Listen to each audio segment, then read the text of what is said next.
So tell us, Wyatt, did the movies get this right? No. No. No. No! So you've probably seen the movie Tombstone. Maybe you've seen the movie Wyatt Earp. There's a scene near the end of both of those, a climactic gunfight, where Wyatt Earp kills Curly Bill Brocious with a shotgun, mano-a-mano. In Tombstone, he crosses a raging river to do so. And in Wyatt Earp, they're surprised in a canyon. But in either event, they go man-to-man, walking towards one another, and shoot at each other with shotguns. Didn't happen that way. Both movies are complete nonsense. It happened here at this desolate spring. So Curly Bill Brocious and his party was camping here because, ironically, during the Vendetta ride, both parties were looking for one another to get the one-up on each other to kill them. Curly Bill and his group wanted to kill the Earp party wanted to kill them. This is really a bi-directional fight. So they're both wandering around all of southeast Arizona, occasionally running into each other and having a fight. And this is where that fight ended. There are very few sources of water in this part of the country. Even though there was more water at this time in the 1880s than there is now, it was still a dry, desolate place. The Earp party had recently interrogated and killed Indian Charlie, and we're coming over what is now the remnants of an old road at the saddle behind me, coming to one of the well-known watering spots this spring directly in front of me. That's when they crested on this hill and both parties surprised each other. Not because they actually thought they were going to find each other, but they were both coming to the same water supply. So as they were approaching the spring, Earp had a little tinge of intuition, just didn't know why. Dismounted his horse, held the reins with his left hand and got the shotgun off the pommel and was holding it in his right hand. As he was approaching the spring, closer and closer, suddenly he noticed and recognized the Cowboy faction below, and Curly Bill Brocious is the first thing that went through his mind. He brought the shotgun to his shoulder. Curly Bill jumped up at the same time. Curly Bill fired, and Wyatt Earp said he felt the actual fire shot transverse through his coat. He realized he was just nearly missed. He realized he needed to kill him, fired both barrels at the same time, which he said cut him nearly in half. At that point, the shotgun was empty. He hung it back on the pommel, went to reach for his Winchester, as all the other cowboys were booking for cover into the cottonwood trees. Could not get it because he fired the shotgun near the horse's mouth, startled it, and it was bucking. Couldn't get his rifle, so he went to get his pistol. He had loosened his belt earlier in the ride for comfort, and it had fallen down to his groin between his legs. And he went to get where it normally would be, and it wasn't there. He had to look for it. It was behind him on his leg. He got it, found it, fished for it, pulled it out, and started applying cover fire with his pistol. This ran dry. He reholstered it, got his other one, fired that dry, holstered it, pulled. As he was trying to get back on the horse, pulled his belt back up, jumped on the horse, had his nose near the pommel of the saddle when he said a bullet creased it and he could smell it.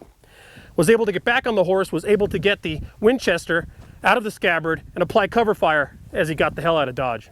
Earp had no idea, but was wondering through his mind, what's going on? Why aren't my friends giving me any gunfire?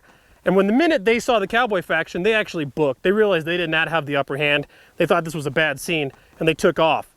When the Cowboys opened up, Texas Jack Vermillion's horse was fatally wounded and fell dead just a little ways from here with Texas Jack's leg caught under it.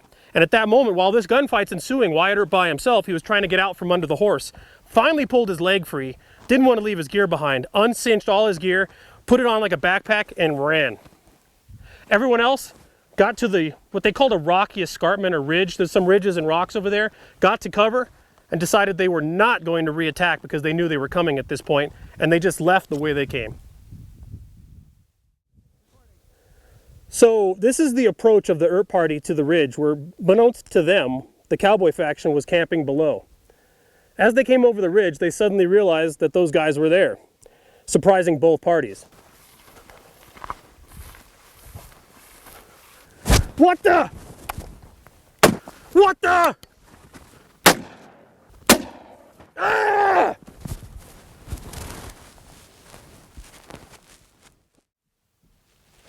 So Curly Bill and his friends were surprised by the sudden presence of the Earp party coming up over the ridge. Curly Bill gets mowed down with shotgun fire, and the rest of the party run for the trees for some cover. In their haste, they forget their rifles, but they have their 6 guns.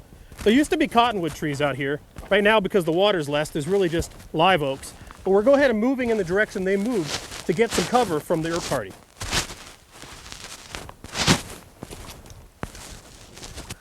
The exact location of this gunfight is contentious. Some people have claimed one location after another, and they've tried to use geographic mountains and topo maps to prove their point. But we actually have information from an archaeological examination that was done at this site, in which 44 and 45 caliber slugs were actually pulled right out of that hill there. And to my right and behind me,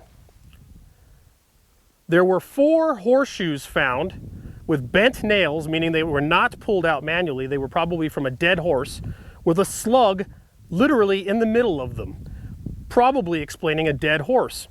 That would be Texas Jack Vermillion's horse, which died right on the other side of the ridge after taking incoming fire. Given this forensics information, in which Wyatt Earp fired not only 2 pistols in this direction, which were 45 caliber, but a Winchester, which was 44 caliber, and the dead horse, it seems pretty irrefutable to me. It makes sense from the description, it makes sense in the distances, and this forensic data, in my opinion, nails it down. All right, so here are the facts. A gunfight ensued at this location on March 24th, 1882. Those are the facts. Here's what we also know. Wyatt Earp, the only eyewitness account from the Earp side of it, says that he fired both barrels of his shotgun and killed Curly Bill Brocious across this ravine. The Cowboy faction says that no one was hit.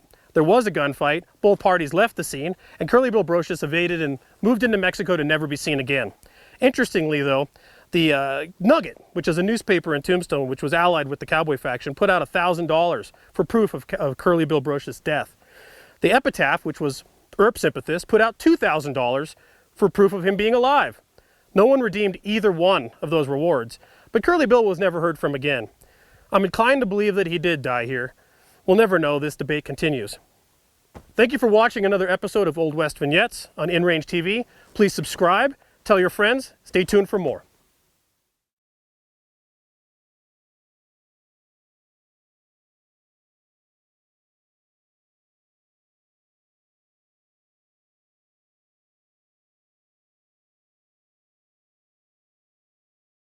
Another thing you might want to remember is I mentioned Curly Bill had an interesting sense of humor, and we talked about Curly Bill in one of our earlier Old West vignettes about Charleston, Arizona, in which he was arrested for disrupting the peace at the church there and fined by Justice Jim Burnett, and mentioned that he would never go to church again because it was too damn expensive.